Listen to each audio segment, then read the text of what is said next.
नमस्कार दोस्तों, मैं डॉक्टर विनीता पांडे एक बार फिर आपके सामने उपस्थित हूँ। आज हम बात करने वाले हैं कि आपका डीएलएड सेकेंड ईयर में साइंस प्रैक्टिकल की फाइल का जो 5वां प्रयोग होता है वो कौन सा है और उसको हम किस प्रकार से लिखते हैं और उसको हम किस प्रकार से समझते हैं।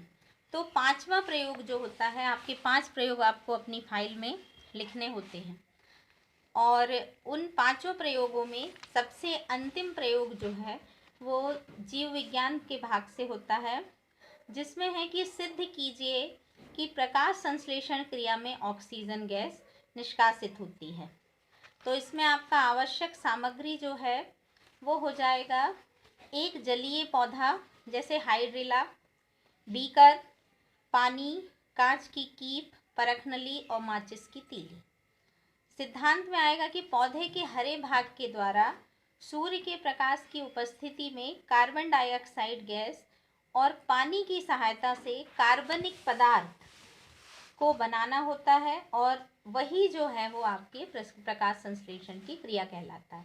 मतलब पेड़ पौधे सूर्य की रोशनी और जल के द्वारा जो क्रिया करते हैं और उससे अपना भोजन बनाते हैं, वही क्रिया जो है वो प्रकाश संश्लेषण की क्रिया कहलाती है।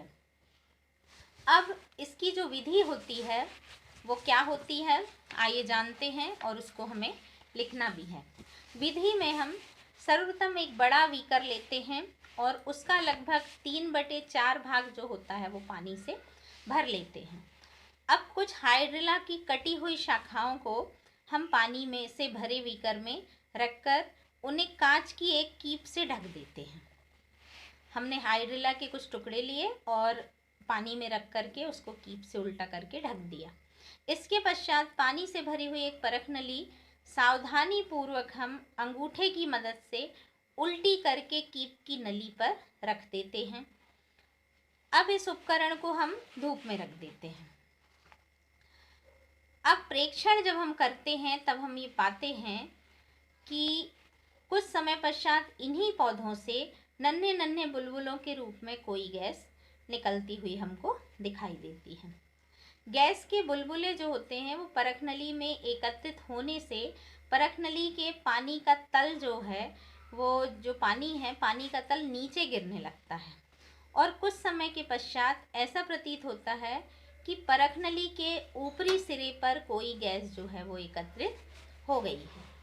परिणाम स्वरूप हम ये देखते हैं कि परखनली में एकत्रित गैस का जब हम परीक्षण करते हैं तो वो परीक्षण करने के लिए उसके मुख पर जलती हुई तीली ले जाने पर तीली अधिक तेजी के साथ जलने लगती है। मतलब इसका सीधा सा अर्थ होता है कि ऑक्सीजन गैस जो होती है वहाँ पर आ चुकी होती है। अतः इस परीक्षण से ये ज्ञात होता है कि यह गैस ऑक्सीजन है और प्रकाश संश्लेषण की क्रिया में ऑक्सीजन गैस जो है वो निष्कासित होती है। यह स्पष्ट हो जाता है। स्पष्टीकरण में हम देखते हैं कि जलीय पौधे जो हैं वो प्रकाश की उपस्थिति में प्रकाश संश्लेषण क्रिया करते हैं, जिसके फलस्वरूप ऑक्सीजन जो है वो उत्पन्न हो जाती है। इस प्रयोग में भी परखनली में एकत्रित गैस जो होती है वो ऑक्सीजन ही होती है।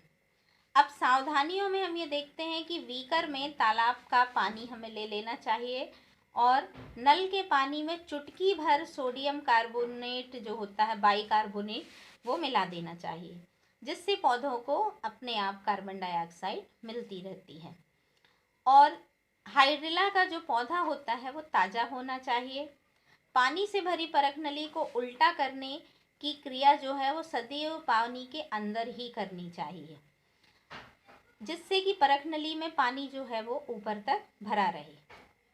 इसके बाद इस प्रयोग को करने के लिए हमेशा जलीय पौधा ही प्रयोग में लेना चाहिए, तभी आपको ये पता चल पाएगा कि ऑक्सीजन गैस जो है वो वहाँ पर है या नहीं है। अब इस प्रयोग को करने के बाद इससे संबंधित कुछ प्रश्न होते हैं जो आपसे वाइवा में पूछे जाते हैं। जैसे पहला कि आपका प्रयोग क्या था, आपकी विधि क्या थी, आपका क्या परिणाम आया, प्रकाश संश्लेषण की क्रिया होने के लिए कौन कौन सी चीज़ें ज़रूरी हैं। तो जैसे आपको 4 कारक ज़रूरी है। क्लोरोफिल सूर्य का प्रकाश कार्बन डाइऑक्साइड और पानी का होना आवश्यक होता है। फिर इसका जो समीकरण है वो कौन सा है? प्रकाश संश्लेषण में निकली ऑक्सीजन गैस जो है वो किसके विघटन से प्राप्त होती है? तो पानी के अणु के टूटने से, मतलब जल का जब विघटन या अपघटन होता है तब प्राप्त होती है। प्रयोग में हम जलीय पौधा ही क्यों लेते हैं, ये भी पूछा जाता है कई बार। तो जलीय पौधे अपने शरीर की पूरी तरह से कार्बन डाइऑक्साइड एवं जल का अवशोषण कर पाते हैं, इसलिए हम उसे लेते हैं। फिर है प्रकाश संश्लेषण में कौन सा पदार्थ बनता है? तो प्रकाश संश्लेषण में कार्बनिक पदार्थ ग्लूकोज का संश्लेषण होता है। नेक्स्ट है प्रकाश संश्लेषण में पर्णहरिम का क्या कार्य है? तो प्रकाश संश्लेषण में पर्णहरिम द्वारा प्रकाश की किरणों का अवशोषण होता है। और प्रकाश संश्लेषण की दर जो है वो किस रंग के प्रकाश में सबसे कम होती है? तो हरे रंग के प्रकाश में इसकी जो दर है वो सबसे कम होती है। तो आशा है कि आपको ये प्रयोग बहुत अच्छे से समझ में आया होगा और इसको आप बहुत अच्छे से लिख करके इसके प्रश्नों का उत्तर जो है वो आप दे पाएंगे। आज के लिए बस इतना ही। मेरे इस वीडियो को आप लाइक करें, शेयर करें, सब्सक्राइब करें इस चैनल को, और अपने भी जो मित्र आपके डीएड, बीएड, एमएड कर रहे हों और या और भी उससे रिलेटेड जो भी लोग हैं, आप सबको सेंड कर सकते हैं, बता सकते हैं, लिंक भेज सकते हैं, ताकि सभी लोगों को इस अध्यापन कार्य का फ़ायदा पहुँचे। आज के लिए बस इतना ही। धन्यवाद।